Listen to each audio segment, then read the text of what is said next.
గుండు హనుమంతరావు గారు డబ్బింగ్ చెప్పాల్సి వచ్చింది. నేను మామూలు గుండు హనుమంతరావు గారిది కామెడీ వర్షన్ నేర్చుకున్నాను. ఒరేయ్ ఇట్రారా అమృతం, మన హోటల్లో ఇప్పుడు రేఖా గారికి స్పెషల్ మసాలా దోశ అని అంతవరకు వచ్చింది. కానీ సినిమాలో గుండు హనుమంతరావు గారు సాడ్ వర్షన్ అనుకోండి. అప్పుడు నేను ఇది చెప్తే సింక్ కాదు, ఎందుకంటే నవరసాలలో సాడ్ వర్షన్ చేయాలంటే నేను నేర్చుకున్నాను కాబట్టి సాడ్ గుండు హనుమంతరావు గారు సాడ్ చేస్తే ఎలా ఉంటుంది. ఒకవేళ గుండు హనుమంతరావు గారి అమ్మగారు చనిపోతే అప్పుడు గుండు హనుమంతరావు గారి వర్షన్ ఎలా ఉంటుంది, ఎందుకంటే అక్కడికి వచ్చి అమ్మా చచ్చిపోయావా అంటే పండదు. అందుకని అమ్మా చచ్చిపోయావా అమ్మా, ఇన్ని రోజులు నాకు అంతా నువ్వే ఉండి ఇప్పుడు నన్ను వదిలిపెట్టి వెళ్ళిపోయావా అమ్మా. అమ్మా లే అమ్మా, నీ ఆశలు నేను నెరవేరుస్తానమ్మా. నువ్వు కోరుకున్నట్టు అనాథలందరినీ నేనే చూసుకుంటాను, సెలవమ్మా ఇలా చెప్తే అందుకని ఒక్కొక్క వాయిస్లు వేరియేషన్స్ అన్ని వేరియేషన్ నేర్చుకోవటం వల్ల డబ్బింగ్ అని ఇలా ప్రాక్టీస్ చేస్తూ ఉంటాను. మన సాయి కుమార్ గారు వాయిస్ వేరియేషన్స్ రకరకాల సుమన్ గారికి చెప్పినప్పుడు ఎలా ఉంటుంది, రాజశేఖర్ గారికి చెప్పినప్పుడు అయ్యయ్యో నాకు చాలా సంతోషంగా ఉంది, ఈరోజు రేఖా గారు వచ్చి నన్ను ఇంటర్వ్యూ చేస్తున్నారంటే జీవితం అని రాజశేఖర్ గారి స్టైల్లో సాయి కుమార్ గారు అలా చెప్తారు. ఇదే సాయి కుమార్ గారు రజనీకాంత్ గారికి భాషలో రజనీకాంత్ గారి స్టైల్కి తగ్గట్టు చెప్పే డైలాగ్ ఎలా ఉంటుంది, అలానే మన పెద్దరాయుడు సినిమాలో ఆ స్టైల్ ఎలా ఉంటుంది. ఈ రెండు సినిమాల్లో రజనీకాంత్ గారికి సాయి కుమార్ గారు చెప్పారు. ఆపరా ఇంకొక మాట మాట్లాడావంటే నీ నాలుక తెగ్గొస్తా. ఈ స్టైలు మన పెద్దరాయుడులో. అలానే భాషలో యాంటోనీ భాష ఎదురెదురు కూర్చునిమా, ఏంటి మా నీకేం నన్ను కలవాలన్నా అంట, చెప్పు నువ్వు మా రంగనాయకుడు కొడుకేవో కదా, చెప్పు మాణిక్యం. మాణిక్ భాష రే ఉంటే నీ గొడవలుంటే నాకు గొడవలుంటాయి, చస్తే నువ్వు చావాలి లేకపోతే నేను చావాలి. ప్రజలు కాదు, సామాన్య ప్రజలు కాదు, నిన్ను 7 రోజులు లేపేస్తా. నన్ను 7 రోజుల్లో లేపేస్తాను, అటు చూడు అటు చూడబే అని సాయి కుమార్ గారు మన రజనీకాంత్ గారి స్టైల్ ఎలా ఉంటుంది. అలానే సాయి కుమార్ గారు ప్రస్థానం సినిమాలో ఆ వేరియేషన్ ఎలా ఉంది. ఒక్కసారి ఆ పురాణాలు దాటొచ్చి చూడు, అవసరం కోసం దారులు తొక్కే పాత్రలు తప్ప హీరోలు విలన్లు లేరి నాటకంలో మనిషిలో కూరుకుపోయిన ధర్మం ఒక్కటే అహం, ప్రతి వారిని శాసించేది ఒక్కటే ఆకలి. ఏం తెలుసురా ఈ రాజకీయాల గురించి అని సాయి కుమార్ గారి స్టైల్, సాయి కుమార్ గారి వేరియేషన్ ఇలా ఉంటుంది. ఇదే సాయి కుమార్ గారు మన నువ్వు నేను సినిమాలో ఉదయ్ కిరణ్ గారి డైలాగ్ని సాయి కుమార్ గారు చెప్తారు. ఉదయ్ కిరణ్ గారు చాలా సౌమ్యంగా చెప్తూ ఉంటారు.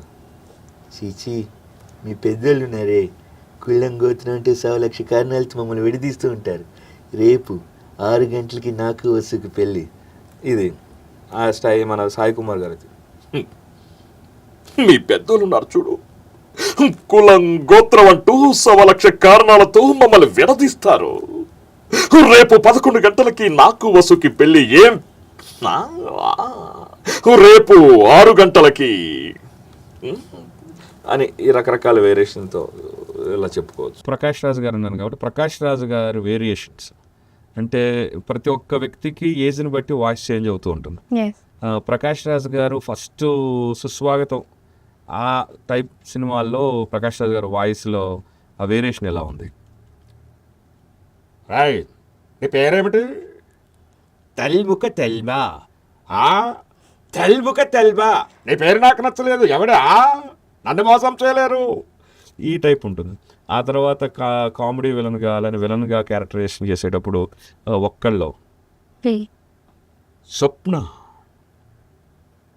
అంటే నా ప్రాణం రా, నా గుండెకాయ రా, గంగిరెద్దొచ్చి గొబ్బెమ్మని తొక్కినట్టు నా గుండె గొబ్బెం తొక్కేస్తావురా రాయ్, ఈ స్టైల్లో ఉంటుంది. ఆ తర్వాత పరుగులో ప్రకాష్ రాజ్ గారు ఒక తండ్రి క్యారెక్టర్ చేసినప్పుడు ఆ సెంటిమెంట్ సీన్లో వాయిస్ ఎలా ఉంటుంది? ఇదివరకు నేను మొండోణ్ణి, మొరటోణ్ణి, ఎప్పుడైతే మహాలక్ష్మి పుట్టిందో అన్నీ వదిలేస్తాను రా.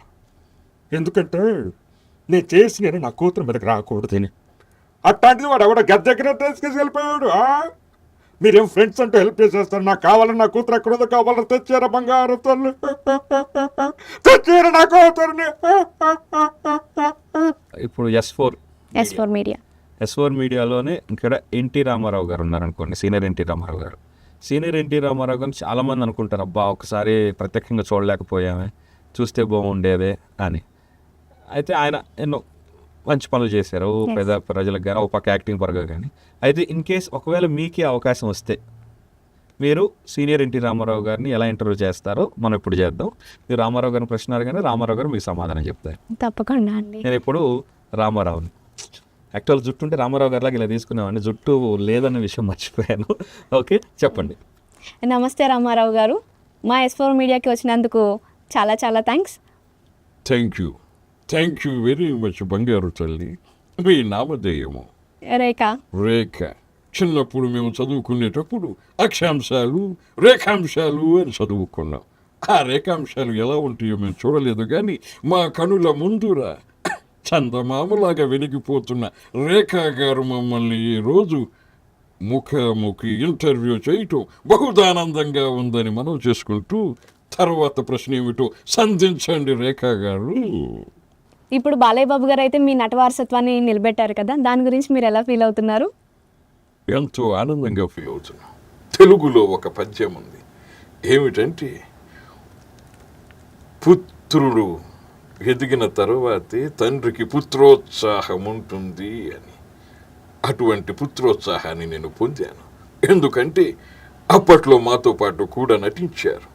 ఆ తర్వాత తను హీరోగా పరిచయం అయిన తర్వాత ఒక పౌరాణికం ఏమిటి, ఒక సాంఘికం ఏమిటి, ఒక బ్రేక్ డాన్స్ ఏమిటి, ఒక భరతనాట్యం ఏమిటి, ఏదైనా కానీ అవలీలగా నటిస్తూ ఎందరో ప్రజాదరణ పొందినవారు మా బాలయ్య బాబు గారు.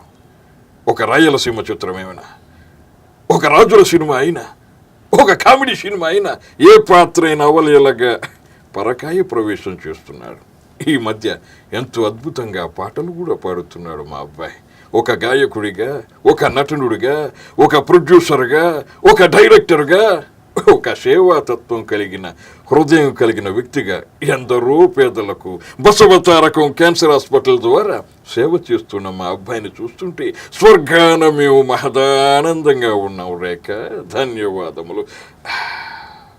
ఇలా రామారావు గారు ఇలా మీతో ముఖాముఖి కూర్చొని మాట్లాడితే ఇలా ఉంటుంది. అంటే మామూలుగా ఏంటంటే మిమిక్రీ అంటే రామారావు గారు అయితే ఇలా చేస్తారని, సుప్రీంకోర్టులో తీర్పు జరిగితే న్యాయం జరగవచ్చు, జరగరావచ్చు.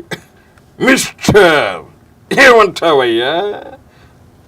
అలా చెప్పడం కానీ ఇలా ఒక క్రియేట్ చేసుకొని చెప్తే ఇంకా కొత్తగా ఉంటుందన్న ఆలోచనతో ఇలా మీ చేత. యాక్చువల్గా ఇప్పుడు మీరు చెప్తుంటే నాకు ఎలా ఉంది అంటే, మీ మాటలు వింటుంటే మీ ఫేస్లో నేను ఆయన ఇమాజినేషన్ చేసుకుంటున్నాను అనమాట. ఫేస్ అసలు కొంచెం కూడా తేడా లేకుండా అంత పర్ఫెక్ట్గా ఎలా వస్తుందండి? అంటే ఓన్లీ అబ్జర్వేషన్, మిమిక్రీ కావాల్సిన మెయిన్ అబ్జర్వేషను, అలానే వినడం, ఈ రెండు తర్వాత ప్రాక్టీస్. ఎందుకంటే వాళ్ళు ఎక్కడ ఏ పదం ఎలా ఉచ్చరిస్తున్నారు, ఎక్కడ ఏ పదాన్ని స్ట్రెస్ చేస్తున్నారు, అవన్నీ గమనించి అలానే తర్వాత వాళ్ళ హావభావాలు, వాళ్ళ చూపులు, వాళ్ళు ఎలా చేతులు, వాళ్ళ మూమెంట్ ఎలా ఉండదు అన్ని బాగా. అంటే వాయిస్ లో ఇవన్నీ చేతులు కూడా ఇవన్నీ మనం అబ్జర్వ్ చేయాలంటారా? అంతే, వాయిస్ తో పాటు. ఎందుకంటే నేను జస్ట్ ఇలా కూర్చొని రేఖా గారు ఎలా ఉన్నారు అంటే కొంచెం ఒక వాయిస్ అలా కాకుండా ఇలా తిరుగుతూ చేస్తూ ఉంటుందంటే ఇంకా ఆయన పరకాయ ప్రవేశం చేసినట్టు ఆయన ఇంకా మీరు ఇంకా నేను ఇన్ కేస్ ఒక 80% ఇమిడియేట్ చేయగలిగితే మీకు 100% రీచ్ అయ్యింది విత్ ఎక్స్ప్రెషన్స్తో.